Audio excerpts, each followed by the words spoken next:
Julia Toriansky is our guest for the rest of the hour.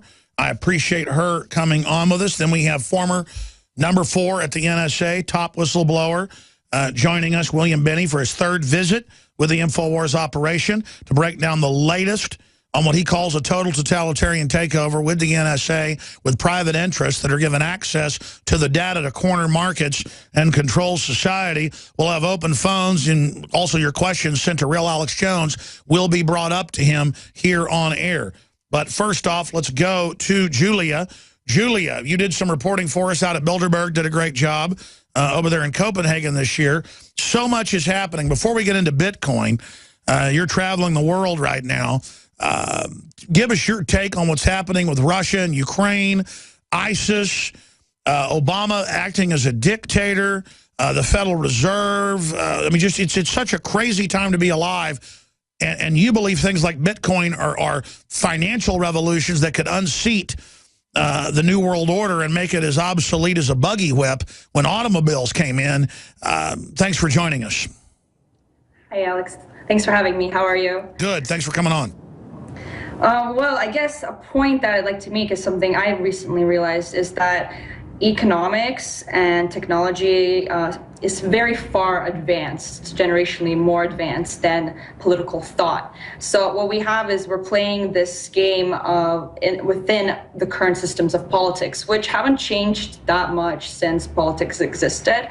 But the way that we are interacting with the internet revolution, with the information revolution, it's really thrown us into a completely new age. And we've left politics behind. The thought has been left behind in some ways. So this is where governments become nervous about things like Bitcoin and dark web and anonymity networks. And to me, this whole geopolitical cluster of violence, it's hopefully the only way we can battle it is through means of transcending the actual framework and not participating in it. And that's why I really support Bitcoin. I agree with you. Elaborate on that. So, okay, you always, and a lot of people who are quite into gold, they refer to Bitcoin as being fiat, so it's not backed by anything, right? And I just want to kind of talk about this because what's gold backed by? Well, gold has inherent value, right? That's what we say. What's inherent value? That's a very subjective thing, right? No, I mean, I get it that technically it's encryption, it's the limited amount of it, it's that people choose to use it as a medium of exchange, that you could claim Bitcoin is not truly fiat. I'm just saying that it is competing on the fiat plane with the fiat systems of the globalist. I don't think so at all. So let me just say why I sure. Go ahead and elaborate. Yeah. So the best thing about Bitcoin, which is an application on the blockchain, so I'm just talking about the money aspect of Bitcoin, right? Is it allows us to completely separate our financial interaction from the abusive systems of banking, cartels, and the state. So, we're supposed to have the separation of the church and the state, and now it's actually very plausible for us to have the separation of money and the state. Now, wow, that means that humans humans worldwide for the first time in history have the ability to be their own bank. And with anonymity applications, we have the ability to be our own Swiss bank. So that's huge. I agree. And now our government is mega banks who want to charge us to use our own money and have bail-ins. This is the true revolution to create our own financial systems, period, regardless of whether they be gold, silver, Bitcoin, or local currencies, state currencies. The answer is diversify how we transact, whether it be barter. Competition is good. Yeah. Competition is good because the best thing will win out, and it doesn't mean it'll make everything else obsolete. There's definitely always going to be a place for precious metals. There's definitely going to be a place for cash because it's the only true, fully anonymous system of exchange. But cash can be anything. Cash doesn't have to be cash. It could be seeds or tokens. It's just the interpersonal exchange. Now, that's what's beautiful about Bitcoin as well. It's peer-to-peer, it's decentralized, it's, again, empowers us on an individual basis.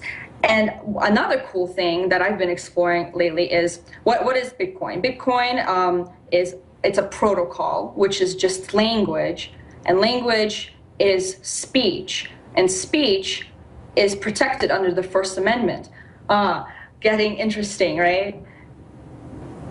Well, the Supreme Court and others and federal regulators have basically, from what I've seen, said both that it is money, but then that it's not, that it's property, or that it's like a collectible.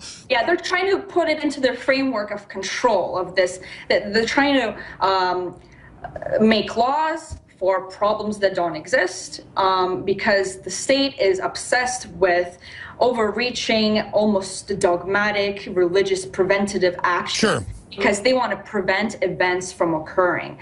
How egotistical is that? And we can just circumnavigate them with using things like Bitcoin. And even if Bitcoin doesn't end up being, one of the dominant global systems, it's on the road to that thought process and the road of breaking the monopoly of the mega banks and the state governments. It's a way out. It's a way out. And with anonymous applications to Bitcoin like this, I'm actually staying at a squat with Amir Taki, one of the leaders in the Dark Wallet project, which is a wallet that makes your transactions anonymous. So the whole there is some problems of transparency with the exchanging Bitcoin, but Dark Wallet allows a new tool to make it much more safe to exchange Bitcoin between people. So, and actually the G7 released a document listing Dark Wallet as one of the #1 concerns for money laundering.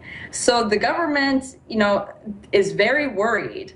They're very worried about these new systems and applications that they can't even comprehend because, like I said, economics and technology is superseding political thought and political structure on an exponential basis. Now, expanding on Bitcoin, I know it's hard for you to believe because you're informed on it, but we have a lot of AM and FM affiliates and millions of listeners out there who might have heard the name Bitcoin, but it's very alien to them or Greek. Why don't you spend a few minutes about its basic history and what it is for people that don't know and where you believe it's going and some of the history of the attempts to suppress it or control it and where Bitcoin is right now?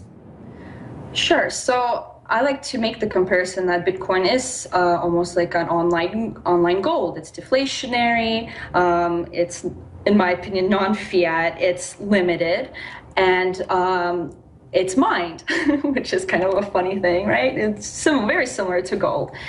And its history, the creator of Bitcoin is Satoshi Nakamoto, and nobody knows who he or she or they are. And this was a very, very smart move because I'm just going to say he by default, what Satoshi did was stay anonymous. And he did it because he knew he was breaking the law by even creating a competing currency to the American government, right? That's illegal. And also, I think it was very clever because if he did pronounce himself, he would be very famous, but instead he's infamous in history. And only a few people have had interaction with him, and one of these people recently died, Mr. Finney. And interestingly enough, Satoshi was libertarian. This is assumed, but there are certain things that he did that give away what I think to be is a fact. So one of the things is in the Genesis block, which is the first block hashed in the blockchain, Satoshi put in. Can you still hear me? Yes, I'm right here. Okay, good. My screen just went dark. I know it's so rare for me to shut up, but I'm listening. I know it is. But so what he did is in the Genesis block, he included in the code the headline of when the banks in England had their second bailout. Interesting, right? So that's almost, he's criticizing the current banking system by including that into the very spirit of Bitcoin. So for when people say it's not political, Bitcoin is incredibly political, and it's naive and silly to say that. And people who say that Bitcoin isn't political, they're being intellectually dishonest. And the mere fact that they say Bitcoin isn't political is a political statement because they want to keep it neutral, but it's not. So anyways, went off there because this is a big debate in the community. But I guess its biggest claim to fame, some of the biggest claims to fame, and when it became acknowledged by the mainstream is when it's, Silk Road. I first heard about it on Silk Road. I went on this, through the Tor network, I accessed this dark trading place of drugs, etc., just because I was curious. And I saw Bitcoin, and God, I wish I bought some, but I didn't. So you're already seeing this undermining of law, and law that kills people, because right now we're prosecuting Ross Ulbricht, whose mother was on your show, and she's a good friend of mine. Shout out to Lynn. You're wonderful. Keep up the good fight. We should be revering this man. We should be, and Ross Ulbricht may not be Dread Pirate Roberts, but whoever he was, whoever started Silk Road, we should be thanking him for saving lives. Because when you make exchange peer-to-peer, especially in a very violent market like the drug market, you take away the third violent party. So all that happens is voluntary people are exchanging goods and value without somebody with a gun or without banks laundering money for all this. He's a freaking hero. Another thing that Bitcoin got famous for is when WikiLeaks was censored by PayPal and Visa and MasterCard and all of those fantastic payment systems, so that they couldn't take donations. Bitcoin stepped up, and WikiLeaks was able to continue to have funding and exist, providing a very, very important service for globally, I would say. And even your store, Alex, imagine if, I'm sure the government's not a big fan of yours. Imagine if they crack down on you and they deny payment gateways like PayPal and the credit cards. Oh, they've already tried it before, and I've had to threaten to sue people. I've been denied to sell Obama deception on Google's shopping cart. I mean, we're just constantly censored. It's just what they do. Because but ISIS is allowed to use Twitter and Facebook, but we get censored. Right. But now you don't have to worry about it, because if they ever succeed in that, who cares? Because you can accept payment through Bitcoin. Like, who cares? This is what I'm talking about. No, that's why we now accept Bitcoin the last 3 weeks or whatever at InfoWarsStore.com, because we understand that. Yeah, so this is about, like, the fight. The age of barricades, physical barricades, is dead. We're not going to be fighting in the streets, it's just not going to happen. It's not efficient, it's violent, and it just doesn't work. Look at history. Usually physical revolutions don't turn out to provide us with... There are alternatives to physical revolutions, and we would rather keep it nonviolent. We will defend ourselves and have the moral high ground of being defensive, but we should aggressively pull out of the system, farmers markets, shop local, Bitcoin, gold, silver, you name it. Stay with us. Now you can watch The Alex Jones Show live as it happens at Infowars.com/show. You'll find links to all of our content there and a free 15-day trial for Prison Planet TV. More than 60 movies and documentaries all in one place at Infowars.com/show.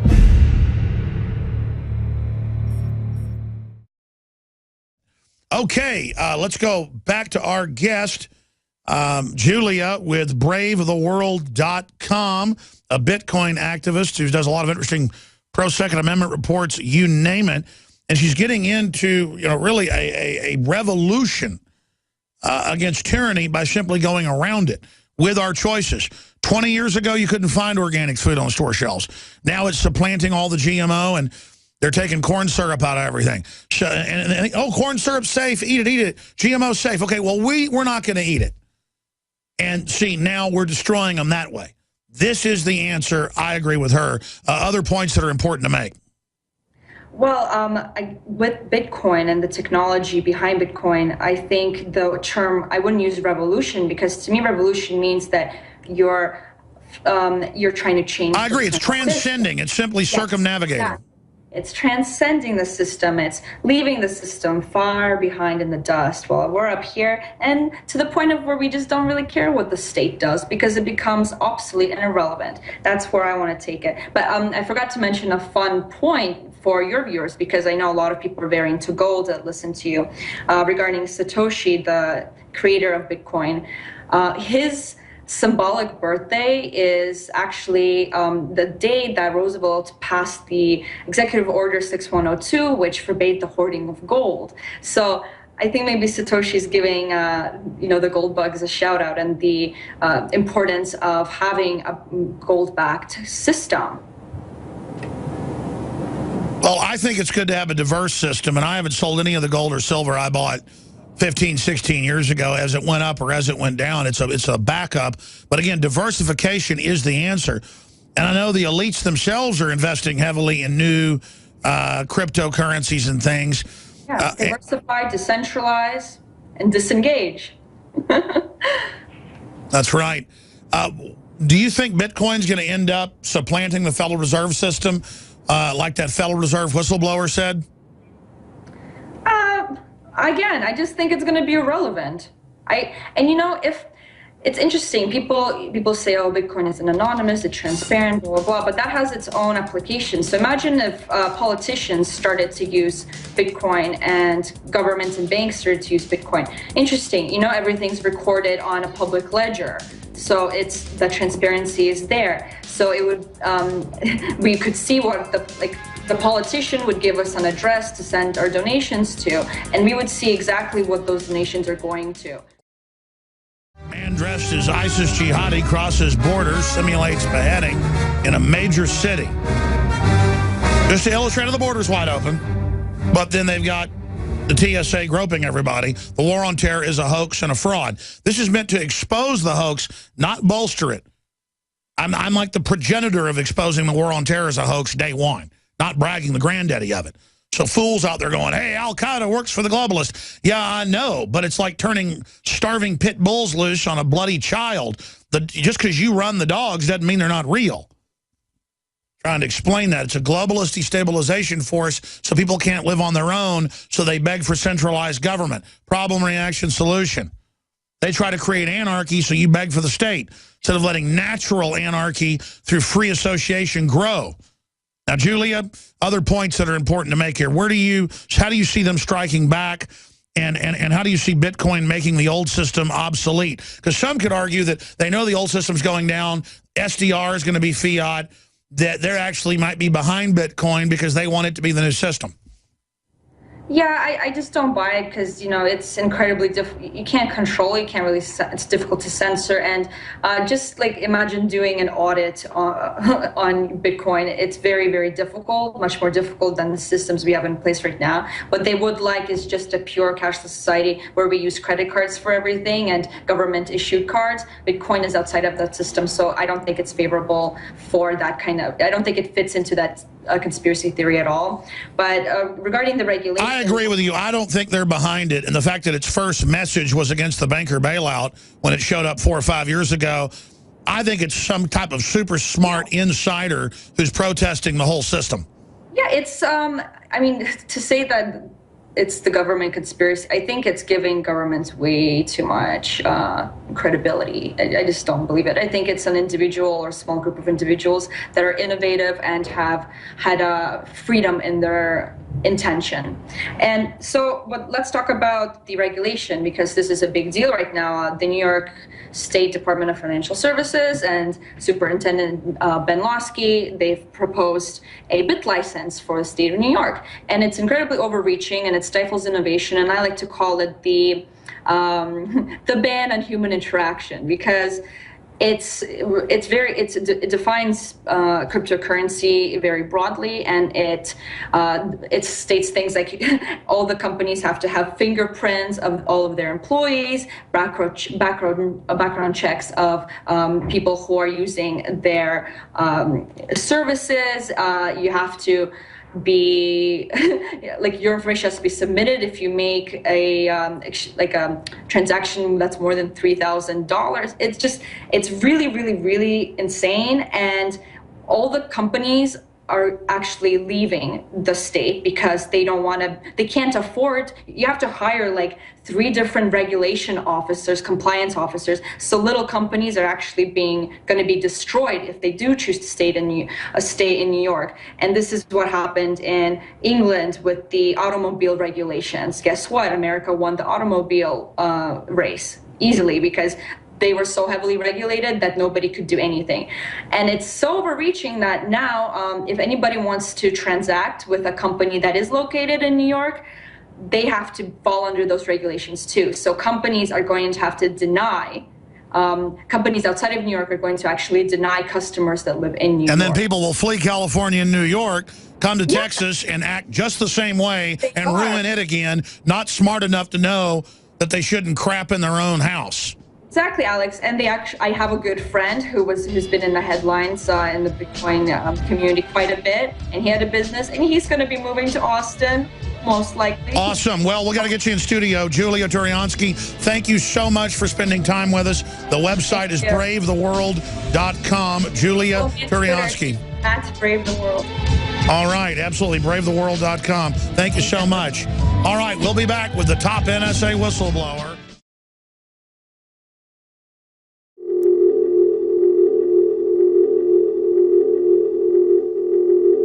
Hi, I'm Dr. Edward Group. Today I'd like to talk about the war on women.